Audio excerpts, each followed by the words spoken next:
you have that end of It's it interesting. too. So, yeah, there's some counties that are set up like that. Yeah. I think Wayne County, as a very close county, has a joint probate and juvenile court too. Yeah, Hancock County does too. Mm-hmm. Great. Okay. Well, I think you've done a nice job. Now when we hear the word magistrate, or whatever context we may see it as, we'll know a little better, and we know one now too. Okay. Talked about your training. Let's shift gears a little bit. In your day-to-day activities, Susanna, over at the juvenile court, what type of cases do you personally hear? What's interesting about juvenile court is that it has so many different jurisdictions, in the sense that, you know, in juvenile court you will have misdemeanor cases, traffic cases, felony cases, and really those are the types of cases that are assigned to my docket. Okay. And so on a day-to-day I could have a felony theft case, I could have a misdemeanor assault case, I could have a traffic case, I can have an unruly charge, which is a kind of an unusual charge in the law where parents or other persons may file charges against a child for alleging that they are unruly. Yeah. So any one of those things could be on my docket, any one of those types of cases. That's obviously a pretty interesting job. As we've had other judges on our show, on Law Talk, we've had, I think, all of the municipal court judges on, and I think we've had the common pleas judges on as well. Common pleas, we deal with mostly felonies and the more significant crimes. Right. The municipal, more misdemeanors. Here comes juvenile court, and you get it all, don't you? Yeah. You can go from speeding to murder, and we do. Yeah. Yeah, it is kind of an interesting thing because it's such an extensive jurisdiction. So yeah, it's kind of like rolling in your municipal, your common pleas felony. Yeah, one size fits all for you. I mean, that's really. I mean, it would be challenging. So it's got its challenges, with the unique difference being that it doesn't have the challenge of the jury aspect of it, which Judge Collier, Judge Kimbler, they're dealing in felonies, and in many cases they're dealing with jury trials. Sure. Whereas our cases are more streamlined. We refer to them as trials to the bench. So trials that we have would be tried to the court, to me, to another magistrate, to Judge Lone. The consequences of your dispositional hearings, which your dispositions, we'll just use the word that. I'm going to ask you a little more about dispositional orders in a bit here, but your recommendation, your disposition. You've heard the case. Yeah, I think this particular young person needs this consequence. That part's different, though, isn't it, than the other courts? It is, because of many reasons. Obviously, I think when if we're looking at juvenile crime, not so much, traffic is different too. It has its own set of laws, sure, which are specific to juvenile traffic offenders. And when we're looking at kids and crime, we're hoping to do, I think, is obviously protect the community and victims. We also want to take a look at rehabilitation, which it's common in the adult world, but I think in the juvenile arena, it is critical. It's a critical point. I mean, really, the juvenile court, I think historically, was brought about for the idea of rehabilitating young people at a young age when it could still be done. Yep, I think so too. And, so that doesn't necessarily mean it's all a slap on the hand, though, does it? Actually, the consequences are very serious. I mean, kids do face just a variety of different consequences, and when kids are charged with felonies or charged crimes that would be a felony if you were an adult. Sure.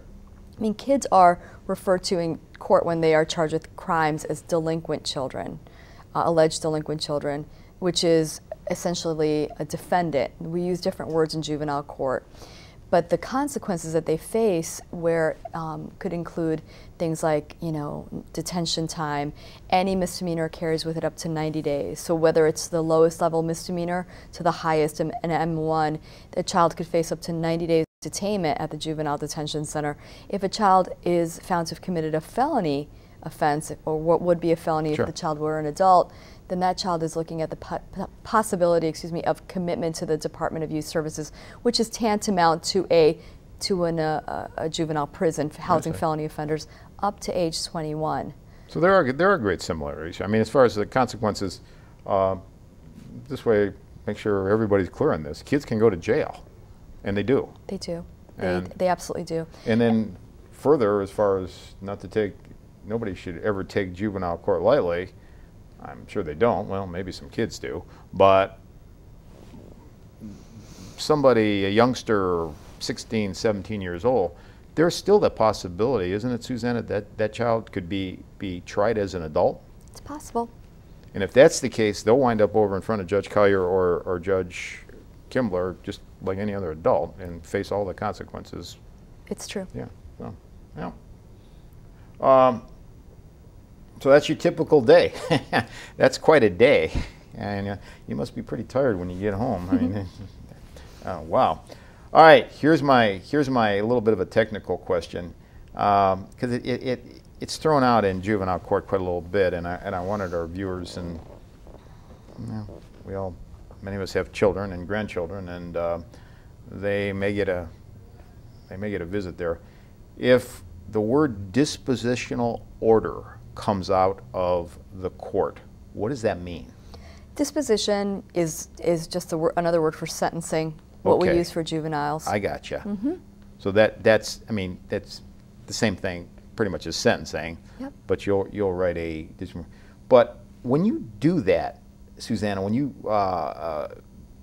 your order ultimately is written up, and of course the judge will review it, but don't you bring in I guess I'm looking for a word here. I think tools is the word I'm looking for.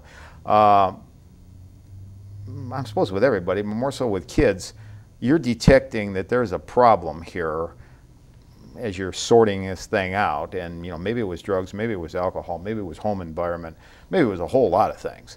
Okay, and we're fortunate, particularly in Medina County, we have some strong agencies that help us with it. And of course, you have some background in that as well as from your start. All right. Do you refer a lot?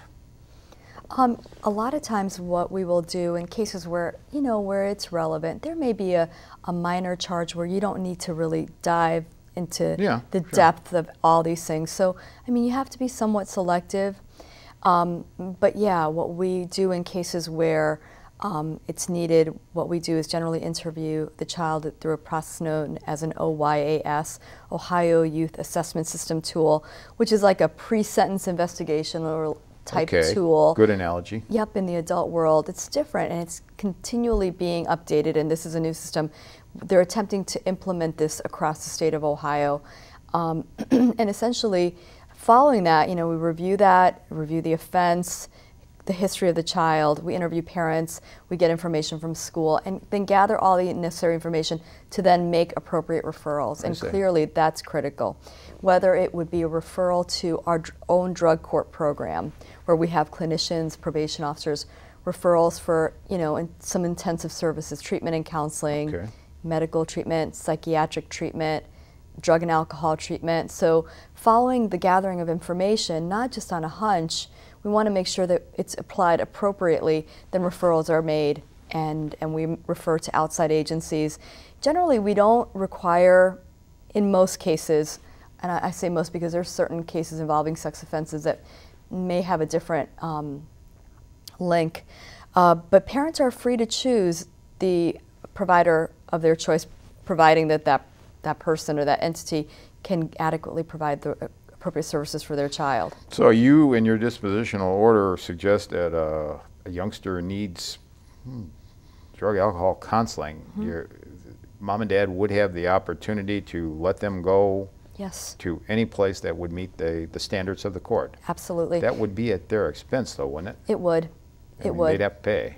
They would have to pay for that. I see.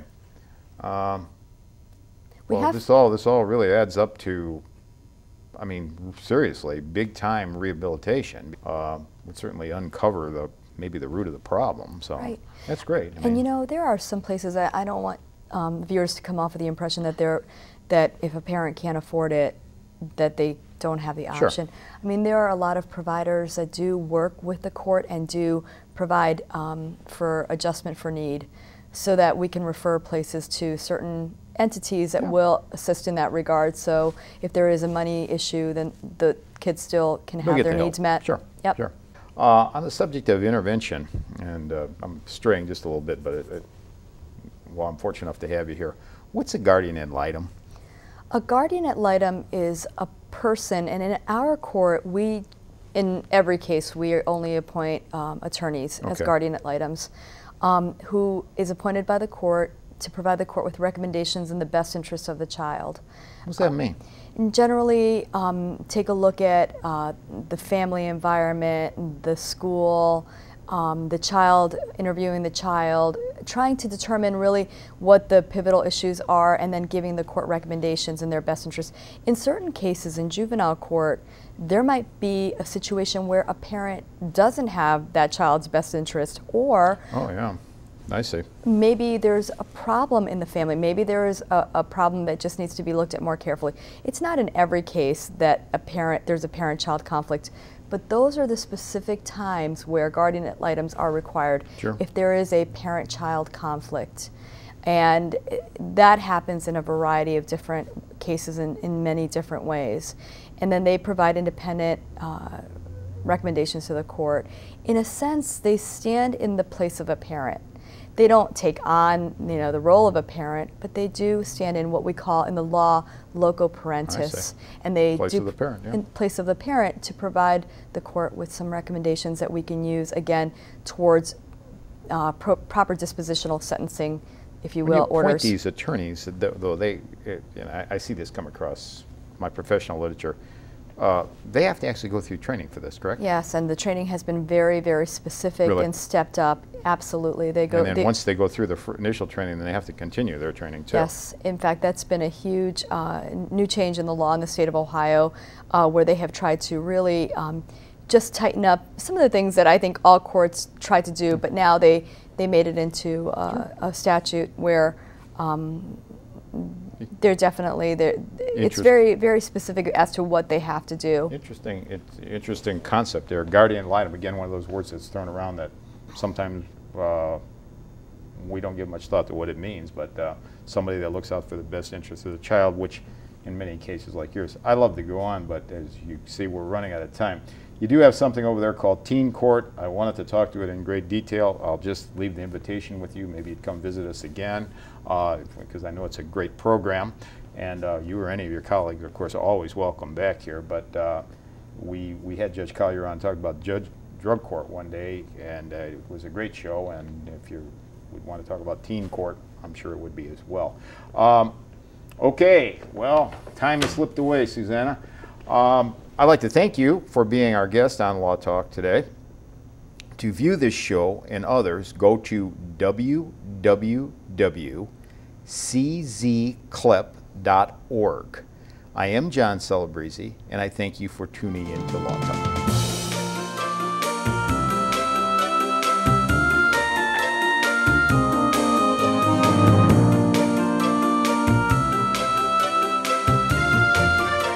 To keep up on Medina County and other legal issues, go to www.czcourtreporter.com, a function of the Celebrezzi-Zangi Community Legal Education Project.